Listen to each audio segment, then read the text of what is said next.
Well, well, well. Where is she, man? Where is she? Easy. You'll get your girl.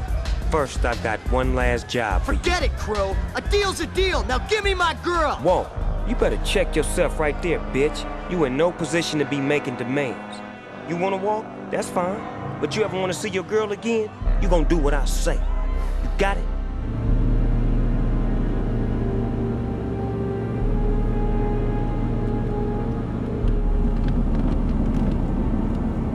Just one more thing you gotta do.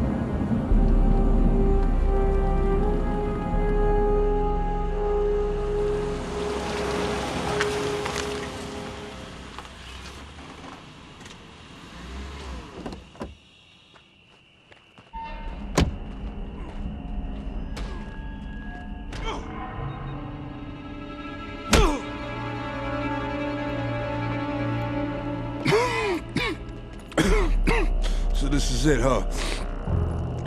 Hold on to this. Finish him. Perfect.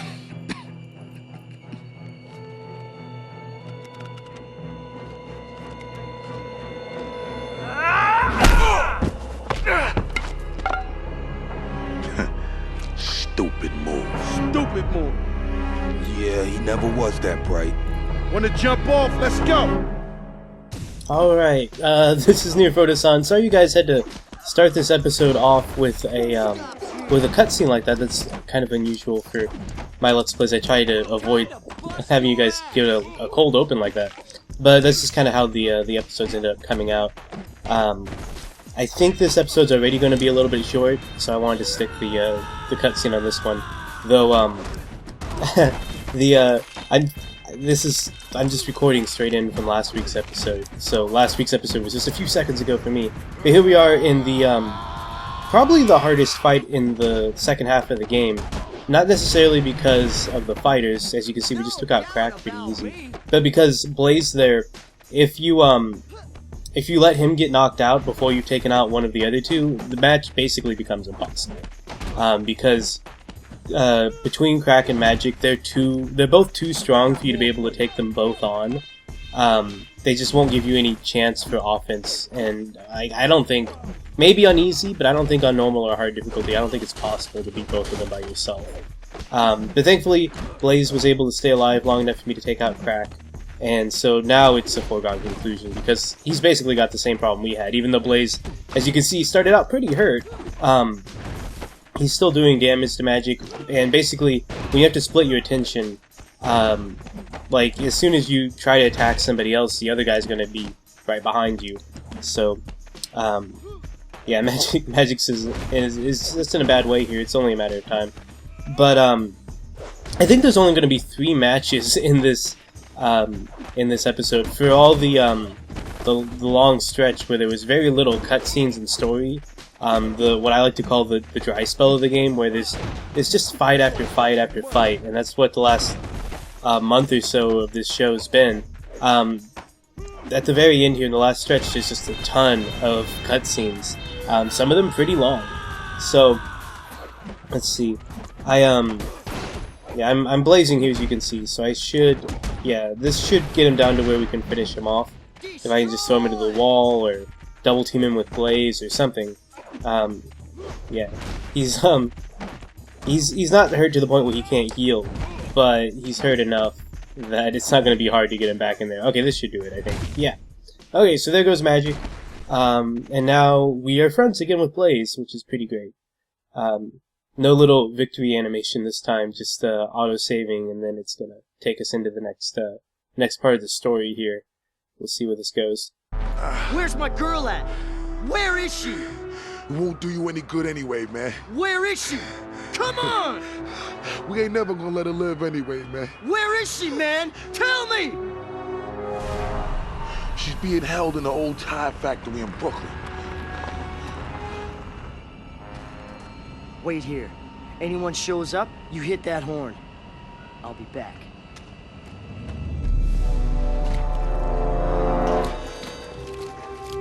Well, if it ain't the great fugitive fighter. Sup, champ? See you lost your escorts. I'm just here for the girl, Sticky. And I'm here for you. See, Crow figured this place gonna accidentally burn down tonight, and you two won't make it out of here. So I'm making sure that I get the chance to finally beat your ass once and for all. In the ring. Now it's just you and me! So you can insert your obligatory Johnny Cash reference here. I very briefly considered singing Ring of Fire, and then I realized, no, nobody wants to hear that. But I believe I mentioned early on in this Let's Play, what got me wanting to play this game again was that I played a demo of it on Demo Reel, and if you don't follow my channel, Demo Reel is a show where I play demo discs. I just Let's Play the demo disc, it's fun, but I had a demo, and this was the match, for some reason, that they decided to put in the demo. I guess it is probably the most visually engaging match, and it definitely has probably some of the most drama in it. Like, there's a girl tied up in the background. In the demo, it wasn't her, it was one of the other girlfriend characters. I don't remember which one, but anyway. And, I don't know, there's also cutscenes both before and after it. I remember the post-cut scene, the one right after this fight was in the demo. I don't remember if the one before it was, but I think so. So they were able to show some of the story, they were able to put in drama. It's just kind of funny that it's the penultimate match of the entire main storyline. Like, there's some fights after the storyline finishes too, but it's just really far into the game. When most games, the demo is pretty early in the game. Like, a more conventional match would be like an early match with 9, or maybe even the match with 9 for where we fight for a girlfriend. I don't know, it's just an odd choice. So, this match, like the subway match, and also like the match coming up after it, I'm just landed in the fire, that's unfortunate, has a special finish that hopefully I'll get to show you guys. That's a fatality finish, like, not quite Mortal Kombat style, but you know, you can kill your opponent in this match. There's another match where you can kill your opponent in versus mode, where normally you can't. Okay, he just kind of fell backwards in the fire. There is an animation for if you do your special, but I think we might get a chance to still see it. If we didn't see it in the subway match, I don't remember. It's like a stock animation for throwing people into things that kill them, that this game uses.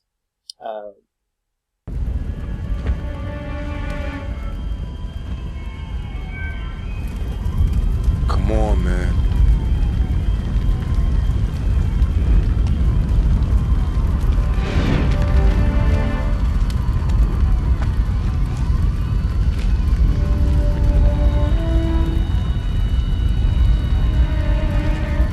This has gotten way out of hand.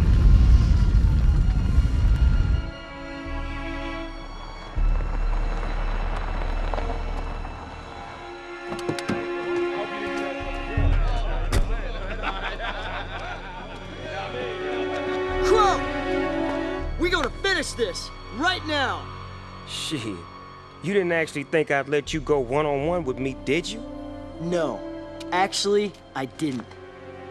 That's it? You gonna take on my crew with this busted up fool?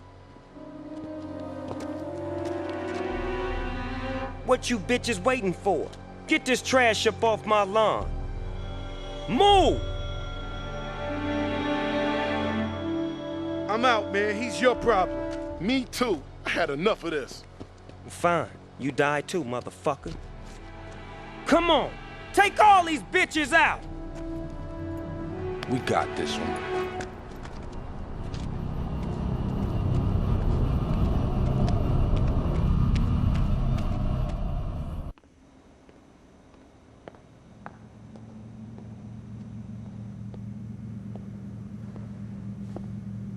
We end this now, Crow.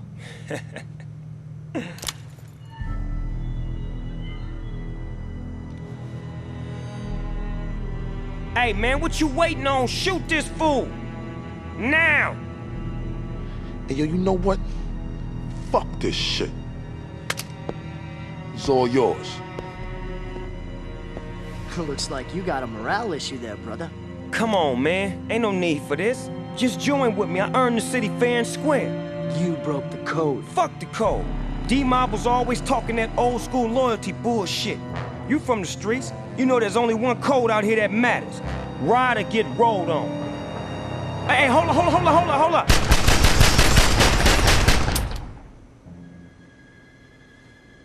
You ain't even worth it.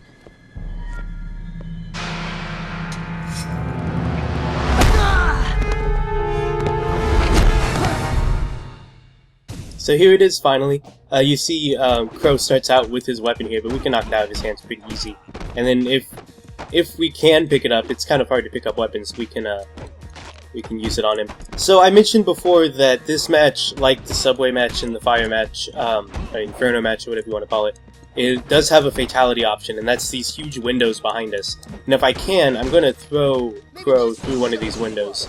I think if we finish him with our special, even if a window isn't broken, we'll still throw him through it.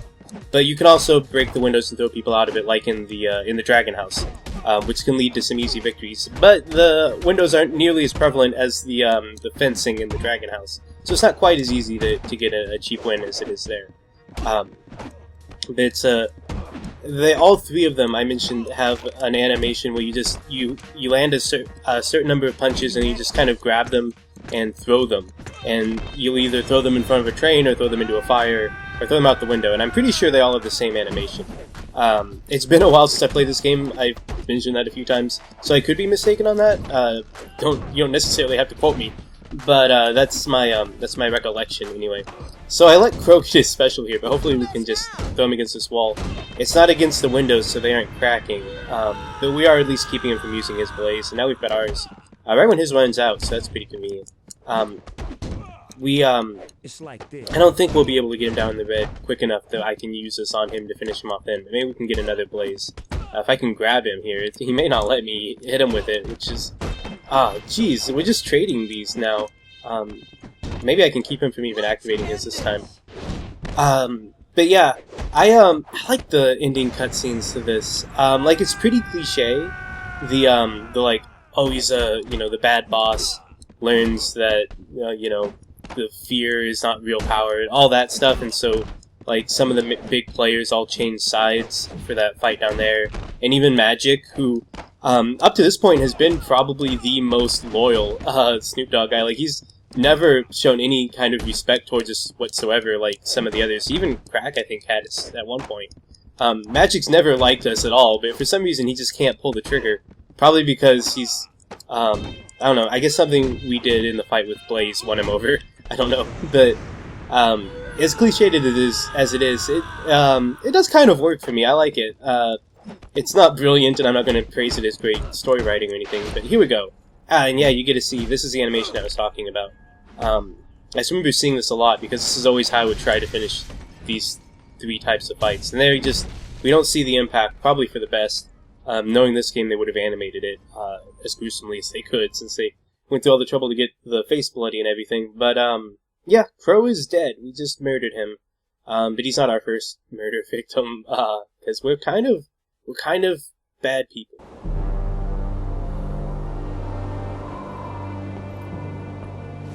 Yo, thanks for backing me up, man. Man, that's what it's all about. Hey, I think he dropped something. Come on, man. Let's go. Yeah, you go ahead. I'll just be a minute.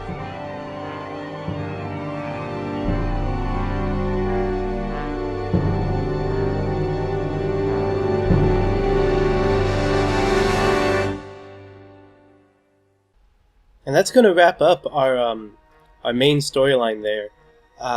So now we just have the credits to get through. And I will go ahead and let display. These will let you guys, see all the people who are playing themselves. I tried to keep pretty good track of who was real and who wasn't. Oh, yeah, and I've mentioned this song that's playing right now like 100 times in this Let's Play. And I think, I'm pretty sure it was playing during the Snoop Dogg match, too. I had forgotten. I talked about how Joe Budden's song, Take a Walk With Me, how it was my favorite song on the soundtrack. And I guess it was the creator's favorite too, because the only time it plays in the story mode is in that last fight, and I had kind of forgotten that. And I barely noticed it when we were playing earlier, because I got caught up in actually fighting Snoop Dogg. But now that we've slowed down, we get to hear the song. And I don't know, it's just kind of a chill song. You won't get to hear it too much because I'm planning to talk a lot. We've had a lot of long pauses where I've been saying nothing this episode, but now I'm just going to talk your ears off. Yeah, and here we see a couple of the other songs we haven't gotten to see, like OG Original Gangster is on this game, but we haven't heard it any in the game. Also, Mama Said Knock You Out by LL Cool J, who isn't in the game, unfortunately, is also on here.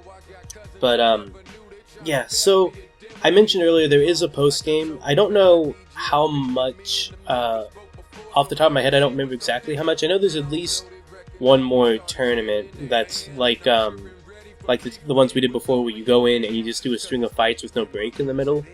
And we're gonna do that next week, probably. And there might be a couple of other fights. I know that there's some playable characters we haven't seen yet, and I don't remember if they're thrown into the post game or if they're just exclusively for versus. But I will try to make sure you guys get a chance to see it. I mentioned earlier I would like to do at least one bonus video where we hear the opening and ending lines for all of the characters, because while a lot of them are kind of boring, I think most of them are kind of funny in one way or another. Either they're just so full of over-the-top bravado, or they're just like a really ridiculous character.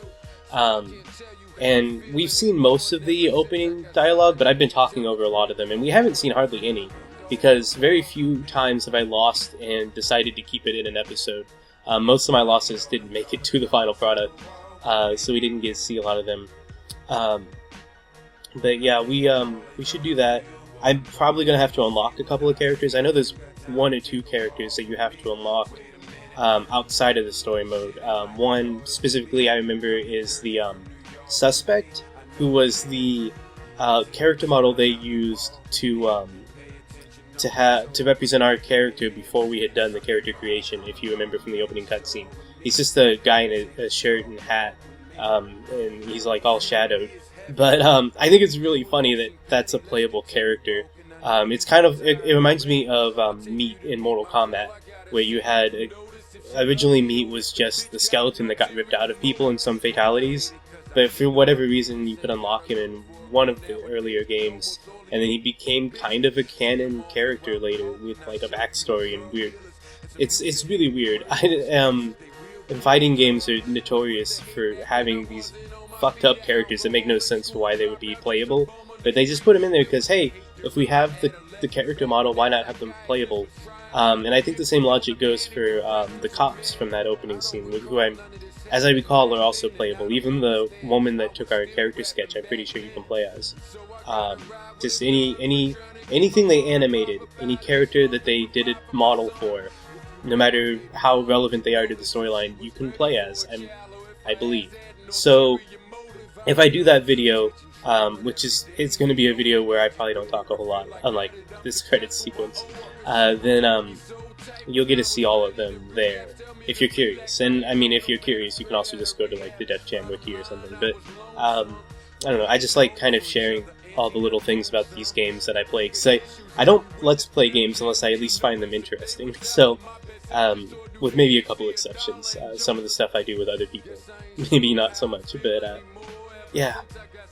I've noticed that these credits, I think, yeah, look at this, localization coordinator David Wines gets his own page, just because I think they're trying to stretch the credits out to make sure that it plays for the full song, which is a good song, so I don't mind so much, but it's pretty clearly padded here. Like in the international tester, Philippe Branchu, I don't think he needed his name by himself. Language testers, I don't think so. You could have put these guys all on one page, but we gotta fill out the full, 4-minute song here. Hopefully this episode's not gonna be too short. We've definitely done a lot less fights than we normally do, but there's also a lot of cutscenes, so maybe, hopefully we should break about even. Looking at the timestamp on my capture device, I think we'll be okay. It's a little hard to tell because I cut out a match with Snoop Dogg where he managed to push me out of the window after I broke it. So that's thrown off my my clock a little bit. So I'm not positive exactly how long it's going to be, but yeah, I am trying to think if there's anything else I want to say while we've got this time here. I'm definitely going to want to do an episode for the post game, at least one. It might take more than one, depending on how much there is outside of that tournament that I remember. And I would like to take a chance, we might have time next week, to take a look at our trophies. We're not going to have all of the trophies, because some of them are really ridiculous, and I think it's actually impossible to get all of the trophies in one game. Because there's a trophy for maxing out each stat, and there's also a trophy for unlocking all of the blazing moves, and there's no way to do all of that. You just won't have enough development points no matter how you play. I don't think it's possible. But where we reached the end of the credits there, we get to see Def Jam, just in case you forgot, and some of the other legal information there. And here's our menu again. So, yeah, thanks for watching. I hope you guys had fun this week. I know this was a bit different than the other episodes have been, but hopefully for the better. If we take a look at the story mode here, I just want to show you guys the 100% completion here, and then I'll say goodbye. Yeah, 100% completed. There's all my stats. You can see all my losses that I've cut out. So yeah, come back next week. We'll start the post game, and I will see you guys then. Bye.